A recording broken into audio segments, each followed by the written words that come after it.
Hello everyone, so today I'm going to make a video on the best stretches for runners. I'm going to be going through all the different muscle groups. So I'll be starting at the plantar fascia all the way up to your lower back.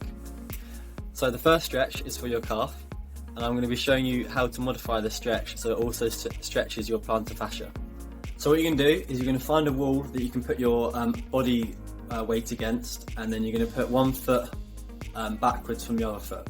So I've got my wall here, I've got my front foot here and then my back foot behind there. I'm stretching this calf, and then with this leg straight, you'll be stretching your gastrocnemius muscle, and then if you bring your foot a little bit closer and then bend the knee, you'll then be stretching your soleus muscle, so the one down here.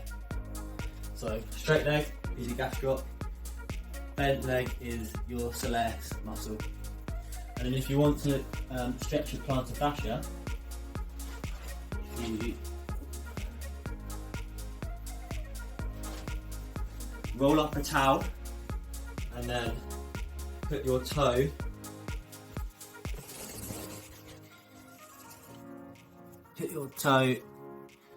just kind of where your toe joint is, just on the crease of where the rolled up towel is, and then as you stretch, it will then stretch your plantar fascia. And you can also do it bent knee. The second stretch will be for your hamstrings, and there's a few ways you can do this.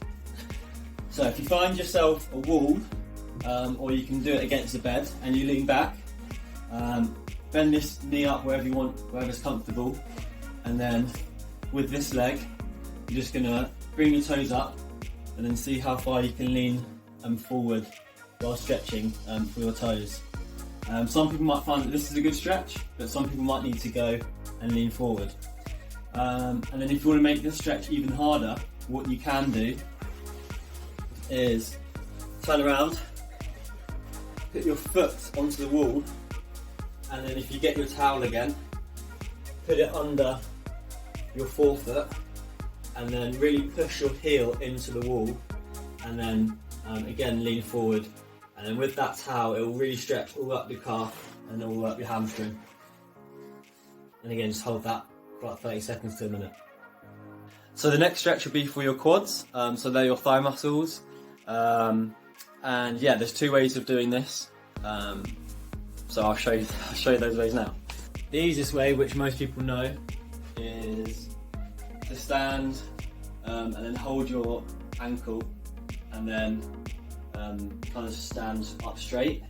But what you want to do is make sure your knee is backwards, so don't let your knee go forwards because that takes the stretch off. So you want to put this knee back as far as you can and then push your hips forward, and then you'll feel that all the way down your quad. So the second way you can stretch your quad is to get into a lunge position. You get yourself into this position here, and then what you want to do is kind of tilt your pelvis forward, so rather your bum sticking out, you want it to tuck inwards, and you'll feel the stretch going down there. And then if you want to increase the stretch a little bit more, you can just lean forward into it. And then to increase the stretch even more, you might be a little bit uncomfortable in your knee, so you might want to have a pillow to do this, and something to hold on to for balance is then lift up your leg, and then you'll be able to feel your quad stretch. And this is also a really good stretch for your hip flexors as well. So your muscles that are up here that help do this action with your hip. So the next stretch is for your glutes. And again, there's two ways you can do this, or two ways that I do to stretch my glutes. And the first way you can do this is standing up using something to hold on to. So for this example, I'm going to use the bed. So it might be a little bit hard to see in this angle. But what you're going to do is you're going to get your foot, and then you're going to kind of put it onto your knee here.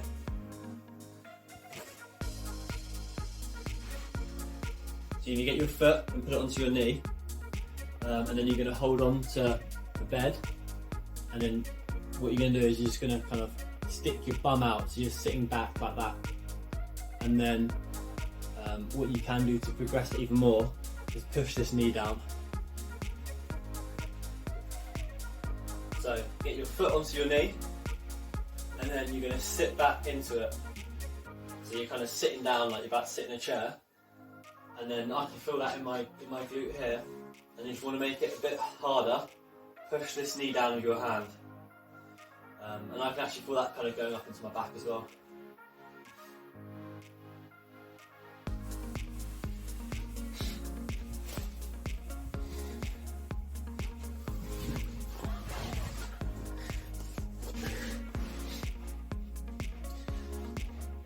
So the other way you can stretch your glute is to get this knee up, hit it over the other side of your leg, get the opposite arm, hug it around your knee, and then pull your knee into your chest. And then you'll really feel that going down into that glute there. And again, hold that for like 30 seconds to a minute. So the next two exercises are going to be stretches for your groin. And there's one you can do in standing.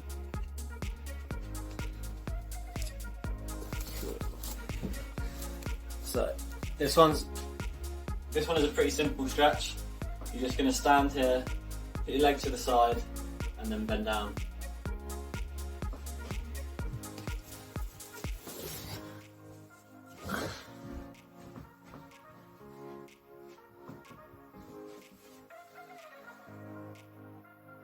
And you'll feel that stretch down here.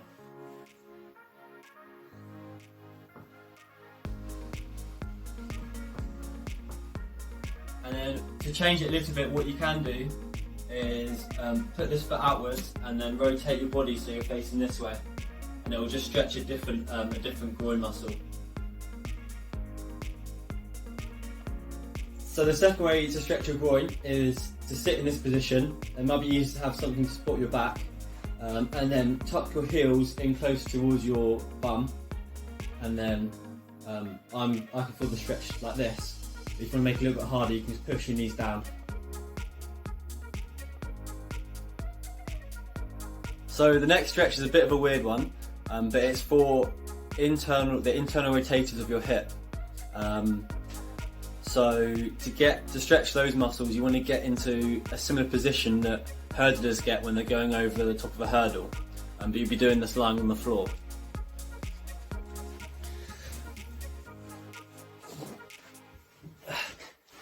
So you want to sit on the floor. Again, it might be easy to have something supporting your back, and then have this leg going straight. And then what you're going to do is you're going to tuck this leg behind you, this foot behind you, and then let this knee drop, and then you'll be able to feel that stretching all around in here and around the back into your bum. So yeah, it's quite an easy stretch. You don't have to force it down or anything. You just let gravity just let it drop. So the final stretches are for your lower back, and again these are going to be on the floor, and they're I think they're like yoga poses. So one's called the child pose and one is called the cobra, I believe. But yeah, they're good just for mobility of your lower back. So for the child pose, we're going to get into all fours, have your feet a little bit wider, and then kind of just sink your bum back, get your arms going forward, and then kind of arch your back down and sit back into it.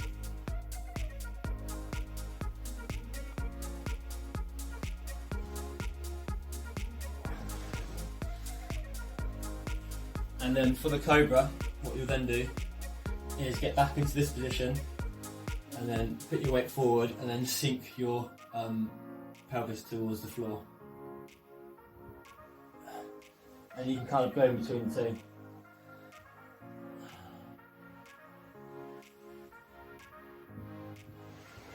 And then another thing that I like doing that adds to this stretch is get back into your fours and then put one hand onto the other side, and then you can kind of sink your body weight down and then stretch and rotate your back.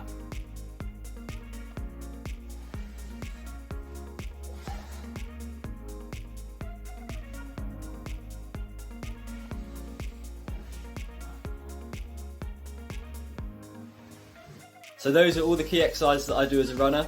When you're stretching, make sure you hold it for about 30 seconds to a minute. You don't really need to hold it much longer than that. If you hold it for less time, then it won't be as effective. You don't need to like bounce into the stretch, just hold it still.